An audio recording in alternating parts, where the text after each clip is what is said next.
rappelle.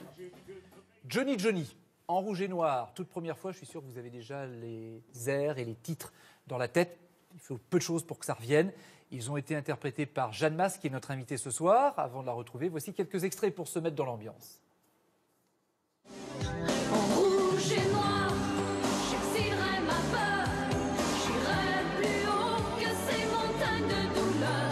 En rouge et noir, j'afficherai mon cœur en échange d'une trêve de douceur. Et puis Johnny Johnny serre-le, lui dans ses bras. Quand Johnny Johnny s'éveille, ne la trouve pas. Et Johnny Johnny s'égare, ne comprend pas. Non Johnny Johnny, cette femme n'est plus à toi. Et toi quand tu marches, un refrain qui ferait crier. Toute première fois, toute première fois, toute première fois, toute première fois, toute première fois,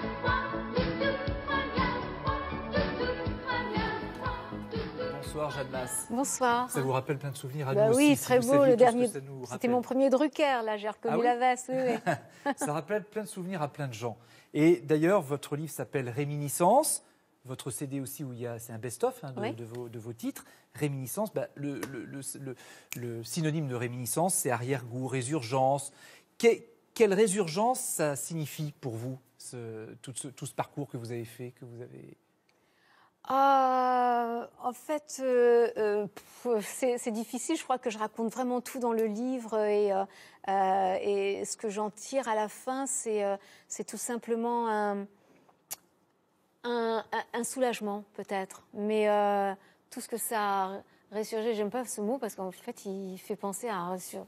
D'accord, c'est un peu violent. Un Vous peu préférez violent. les souvenirs. Oui, voilà. Mais mes souvenirs, en fait, il y a les premiers souvenirs qui sont arrivés à moi étaient étaient beaux. Et puis, évidemment, il y avait toute la tristesse aussi qui arrivait. Donc, tout est venu comme ça. Après, il fallait mettre de l'ordre, il fallait tout remettre en ordre. Et puis, Alors, on va en parler justement. Parce ouais. que depuis quand même la sortie de ce livre et de ce disque il y a 15 jours, vous êtes très demandé partout.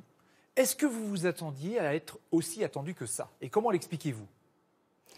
Non, je ne m'attendais pas à être aussi invitée partout. Et ça, écoutez, moi, ça me touche énormément parce que ça me repropose mes premières années 80. Et voilà, et je suis très sensible à l'accueil de ce livre, très sensible à l'accueil des médias. Et je les remercie et je vous remercie. Vous êtes une star des années 80. Ce sont des années particulières. Racontez-nous ces années-là que beaucoup n'ont pas connues finalement. Oui, alors ceux qui n'ont pas connu, quel dommage, ils peuvent quand même les retrouver parce que les années 80 sont encore très présentes.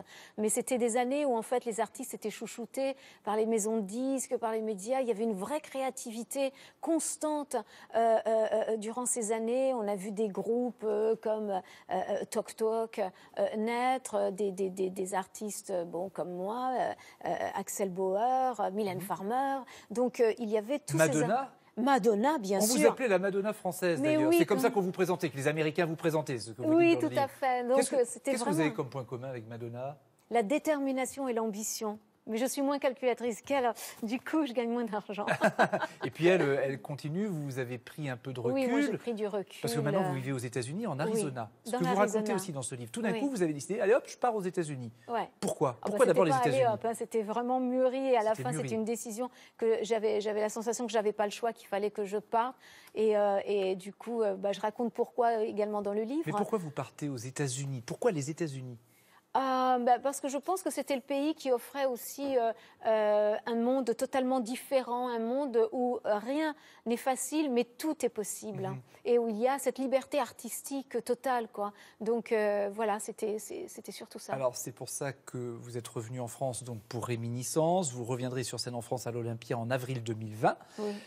Aujourd'hui, vous êtes engagé également dans le combat pour une meilleure alimentation, mais aussi pour le bien-être des animaux. Vous n'avez pas peur qu'on vous compare à Brigitte Bardot?